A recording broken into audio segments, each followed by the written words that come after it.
పశ్చిమ గోదావరి జిల్లా తాడేపల్లిగూడెంలో దారుణం జరిగింది. ప్రాణాలతో నవజాత మగ శిశువును శ్మశానంలో ఖననం చేయడానికి యత్నించారు కొందరు గుర్తు తెలియని వ్యక్తులు.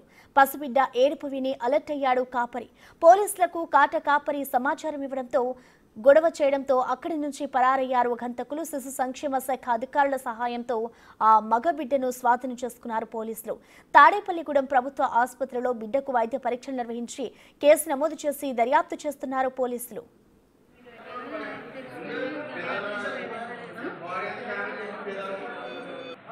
హలో, ఎవరండి?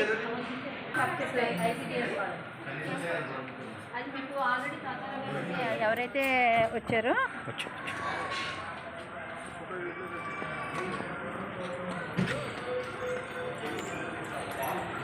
ఆవిడ ఉంటుందా?